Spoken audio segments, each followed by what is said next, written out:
What up, Heat Nation? We're back with some more Madden 21 gameplay video. Yes, we're still in the pistol spread, obviously.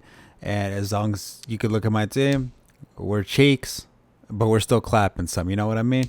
So obviously in the gameplay, I'm going to be going against some teams much higher overall than I am. I saw some Barry Sanders, some Warren Dunn, so a lot of legendaries, a lot of legendary players on the opponent's side, but we make it happen. Scheme over team. That is the motto, and that's what we're going with until we can get our coins and players up. Hopefully you guys enjoy the video. We try to loosen him up with a run up the middle. We saw him hit 3-2-6, so we said, hey, we should be able to run, and I was wrong.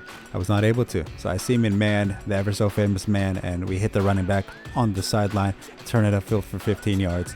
I mean, you can't call man against this formation just because that running back will dice you up. That whip route will dice you up, and the slant routes over the middle will still dice you up.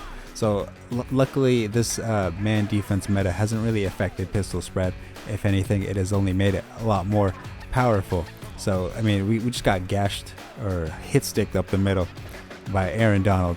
So we know it's going to be a little difficult to run the ball across the field as we throw a nice little dot over the middle. And we just got to force the opponent's hand and make him adjust to us instead of us adjusting to him.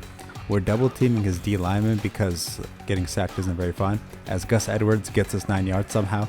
So we see his safeties are over the slot receivers, meaning man blitz, and we hit it for a nice touchdown. I mean, it's simple as that, but now we got to find a way to lock up on defense, as Warren Dunn does not sure what, but I'll take it. So it's 3rd and 14th, and I decide, hey, you know what? Let me send some pressure, try to get something at him, see what I could do. As I get dotted over the middle. I mean, he does a great job picking up the blitz and making a play. I was definitely a little fortunate that was not taken for 6. So we're seeing a lot of this formation lately in Madden 21. I know it was semi-popular in Madden 20, but I feel like this is going back to a lot of comfort for a lot of people, and it is definitely difficult to stop. And you guys can see me right now, and I'm still in 4-6 bear.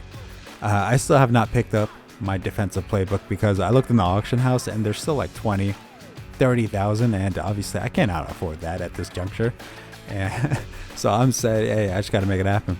Got to make my adjustments, play a good user, and make it work. As I am getting absolutely trucked and moved aside that play, I realize I got to make a play on defense. I got to stop the mobile quarterback that is Lamar Jackson. I got to stop the run.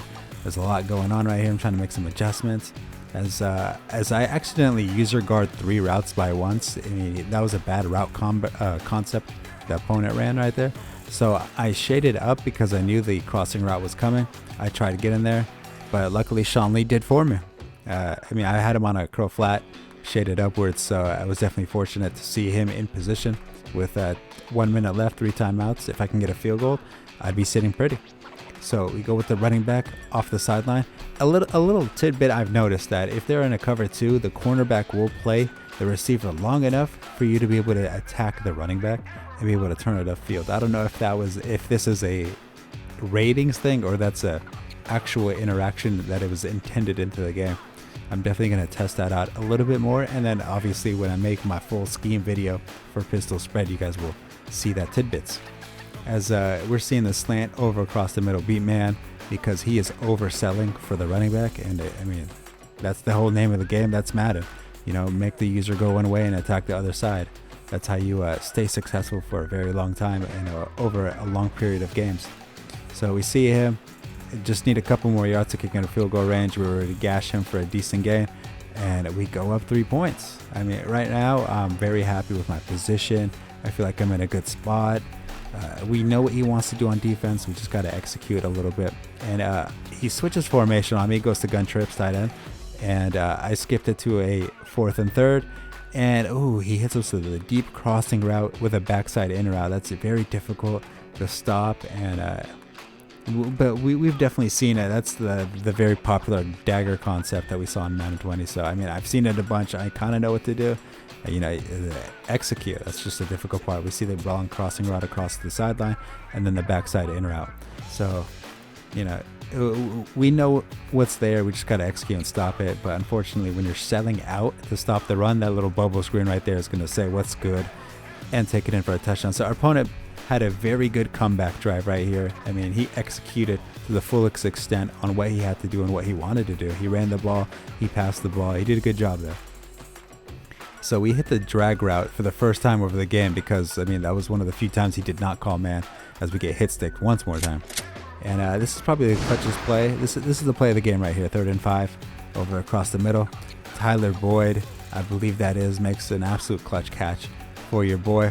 And we decide, hey, you know what? Let's hit him with a jet sweep. See what happens. And we were able to swerve our way with Tyler Lockett in for the 2-yard line, and we decide, hey, let's do it again. Tyler Lockett was tired, so we had to sub in Cordell Patterson out of all people. That's how you know my team is cheeks if he's out there scoring touchdowns for your boy. So I know it's trip side end, so you got to watch the crossing route and then bait back in for the inside slant. And that's what I do so myself, and boom, I was able to come up with a snag. That was a great user play by myself, and the opponent disconnected. So we hop into the next game, and I see Barry Sanders there, and oh my God, right now my butt's clenched. I'm anxiety and sweating all over the place, not knowing how I'm going to deal with Barry Sanders.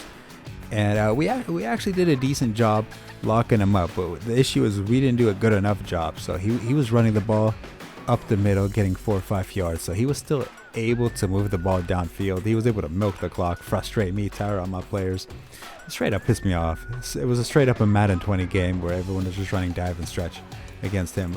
But on this play right here, he made a great play. That was a nice swerve position catch on the sideline. That was fantastic execution on his part right there, as we were able to, contain Barry for a nice 5 yards. And right now on this drive, he's doing exactly what he wants. I mean, whatever he wants to do, he's executing to the fullest extent, and I'm struggling. So I'm trying to adjust, trying to put the strong side of the players on the strong side of the formation, and he's still cashing me by trucking 4 guys and falling forward for a nice 15-yard gain. I was able to come down with the user, but he swerved it, and he went to 5 wide right here, and he hit me with the slant. I was late coming back to it. Half a second more, that would have been a pick 6, but he came up, and he's up 7 now, and I got to respond. I see him in a cover 4, hit him with the sidelines, hit him on my own truck, and take it for the 15-yard gain. And, we see the post coming up across the middle. Tyler Boyd gets absolutely obliterated, but hey, he hangs on. That was definitely great to see in Madden 21, where your wide receivers actually hold on to the ball when they get hit every so often. So we flip the play, just go to Lockett, sidestep once, and then take it to the 5-yard line. And we decided to test his run D a little bit, see what's up, see what's good. We swerve the user, come back in, and George was able to fight his way for a touchdown. So, I mean, we answered back pretty nicely. I was very proud of our answer back, but we got to play defense at this point now. So we were able to get a sack by Fletcher Cox. That's base power up Fletcher Cox. I think it's like a 75 overall.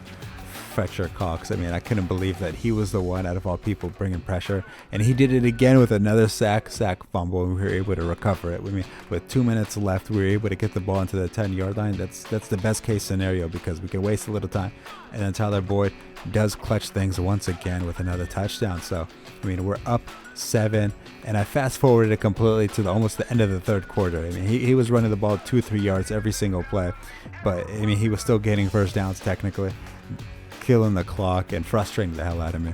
I mean, you can see it right here. He's gaining 4 or 5 yards every single run, moving forward, and killing the clock right now. I don't know if he was planning on, scoring then going for 2 or whatnot, because I mean, that seemed like what his plan was. Unfortunately, he was able to gain yards too quickly, and he couldn't do that. Or maybe that's fortunate on my part, as we were able to stop him for a nice 1-yard gain. So I skipped to 4th and goal right here. This is the game at this point.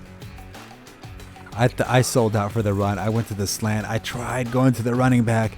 I was unable to get there. He was half a second, not even a half a second, a millisecond late, and I would have had it. That's twice on the goal line. I was just late, and I realized, hey, this is it right here. This is the game. Minute 40 left. Need 3, and I don't have a powered up kicker, so I'm gonna have to deal with an iced kick. So I'm a little nervous thinking about that because, it's been a really long time since I had to do that. And, but of course I have to get there first. So there's 30 seconds left. I know this post route's coming. I caught him on the D line, and right here it's clutch. This is clutch time. This is the meat of the game.